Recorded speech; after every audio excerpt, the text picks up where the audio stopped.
Hi, it's Jordan And Mel. from the Local Lowdown, and we're doing a mini interview with Brett here from Fernway. We're here in Newburgh. They just finished up closing the night. It was a great performance, and we're happy to be talking to Brett. All right, Mel's got the first question. Let's go. Thank you. So, obviously, if you just finished your set, which was amazing, by the way. Thank you. And as discussed in the first interview, what has it been, like a month?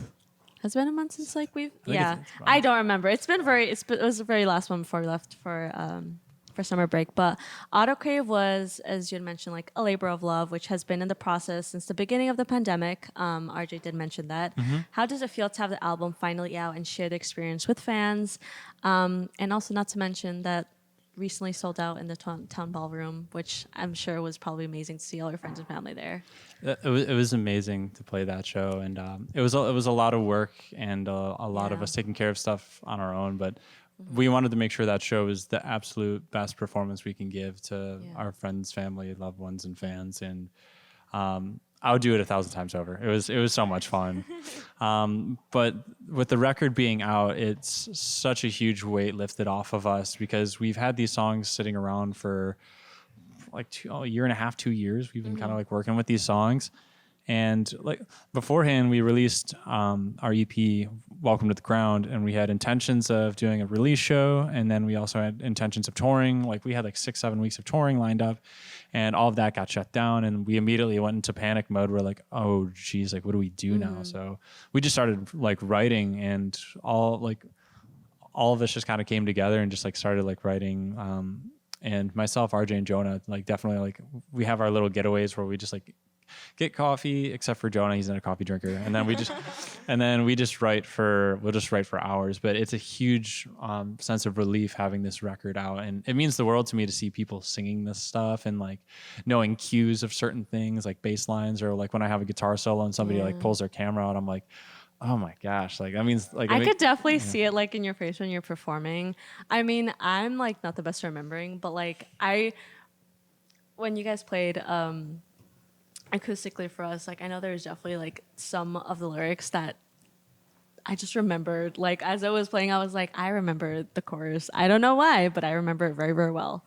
Isn't that what every band wants to hear? I mean, no, but I'm saying like I'm just not the best at remembering stuff. But it was so easy for me to be like, I remember this song so clearly because we were like serenaded right across from like there's some 4 members, and it was really, really nice. Thank you. But that also goes hand in hand with my next question, which is being back on tour. I mean, I think we've already gone to very much in depth of like the story, and you just mentioned of post-pandemic, pre-pandemic, kind of how like the group has dealt with it and how it managed to not only like create new music, but kind of even like make the best out of it. And now finally going on tour or going back on tour.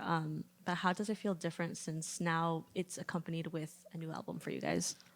It feels like a kickstart for us in a really good way because we kind of had like a little momentum going when we dropped the first EP, and then we were playing shows, and then the second EP came out, and like I said, we had intentions of touring, and that kind of like faded hard for us. And to be back on the road and touring off of a brand new fresh record with vinyl and a new line of merchandise and just all new gear and everything, like it excites me, and it makes me like really look forward to the next step and showing people like what we've been wanting to do for so long, but like we needed the time to like really present itself. So it's a very beautiful thing to be touring off of the record and be touring off of all the new stuff we have in the meantime as well.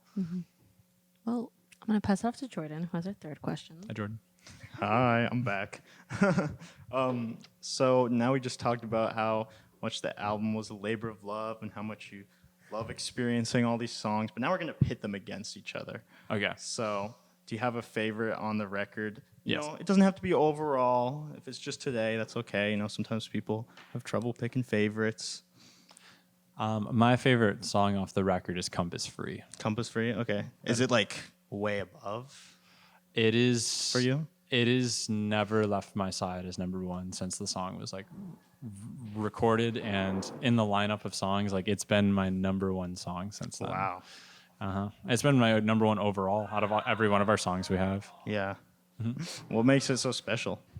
So the song comes from a really dark place of my mental health and struggling for quite several years with depression and imposter syndrome constantly. I'm still dealing with it, but I'm finding like a way to like cope and get through it properly without self-destruction. And I was using alcohol for a very long time to kind of deal with that. And I pushed a lot of people away and I hurt a lot of people.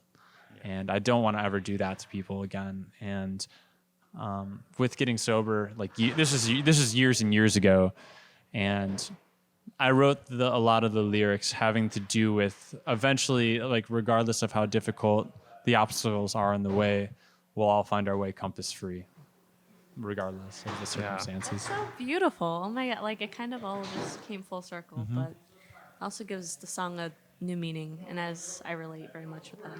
You'll actually, I don't know if there's any videos out yet, but from the album release show, I started crying on the stage twice during the set, but like once I just like I lost it during that song, and it was like during the bridge specifically because that like really throttles my heartstrings to see people singing the words I like. I don't really write a lot of lyrics, but seeing lyrics that I wrote from a dark place, like being sang back to me, I was like, wow, this is awesome. Yeah. Okay, thank you for sharing that with us, Brett. That was a fantastic answer. I'm like, I made it into like a funny thing, and then you spun it into something really worth the time. Thank you. Yeah, no problem. So another song on the record, "Forget Me Not," Yes. is a collaboration with Ro, a rapper from 3409, which is alternative hip hop pop group from Toronto. So how did this collaboration come to be?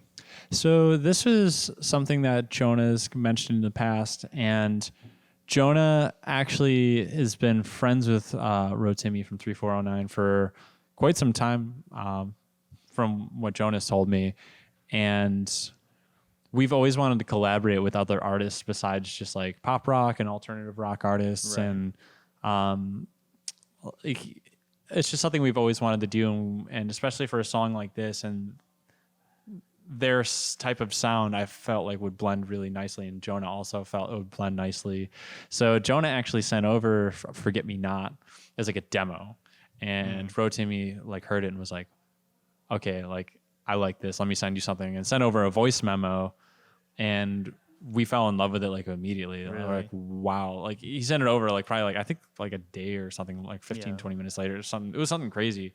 And we ended up just like recording it, and it's just awesome. Super, super nice. I've never actually talked to Rotimi before, to be honest. Never talked to him. But that's one of Jonah's friends. So yeah, it's cool to see how like you're welcoming different sounds into like the equation, and even like Fernway family, you could say. Yeah, it's cool. Do you feel like you would like to do more collaborations in the future?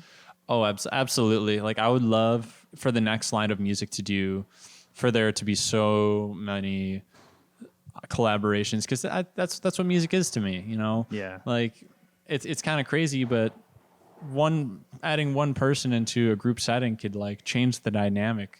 Oh, absolutely. Immensely. So, right. And there's so many amazing musicians out there, and there's so many different people we would love to collaborate with. So definitely going to happen in the future. Yeah. It's almost limiting to think that like you wouldn't do that.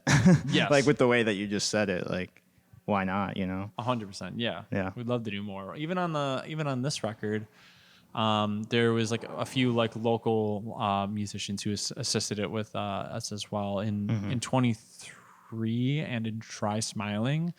I apologize, I don't know their name. It's one of RJ's friends, but they went to school at Fredonia and does like a lot of like jazz and R&B type of vocals and a lot of gospel style stuff. And we immediately were like, we would love to have them on one of our songs. Yeah. Do their thing. So. Right. Is CJ on that song as well, playing violin? Or is that just in the music video? That's just in the music video. Okay. That's funny. Well, shout out to CJ anyways. Shout out to CJ. Well. Your merch gremlin is here 2.5 hours away from home to get his hands on this beautiful looking Fernway Supernova variant vinyl. I have come a very long way for this record. I hope you understand. I know, that's odd. Thank you so much. I really appreciate it. But other than the vinyl, of course, you have new T-shirts, a new, very nice pin that I wasn't expecting to buy today, but is looking very nice on my field bag that at looks the moment. good. But I have to ask, with the 3 different variants, which one's your favorite? Because, I mean, obviously I have a favorite. But I'm very curious to hear what your favorite variant is. So my favorite is the Supernova, just Good because choice. it is a crazier one, especially since it's a very limited bundle as well. There's only 110 in existence, so the record company actually made extras. So there's only 100 marked ones, and there's 10 unmarked ones somewhere. And Floating around. looks like the rest of the the unmarked ones are actually at RJ's apartment, as he whispers to me. There's 10 mysterious ones up into the stratosphere. Well, They're in RJ's stock drawer. I thankfully have number 45 sitting nice and pretty. But I am very, very happy to have this in my possession now. I saw it when y'all were playing at Solstice Jam. Yeah. I didn't want to pre-order it because I wanted to get it at a show, and I've been waiting for the show announcements.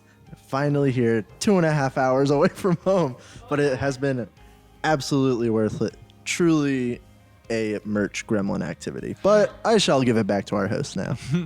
Okay, thank you so much, Brett. We appreciate talking to you today. That concludes our little interview. Bye, everyone. Bye, everyone.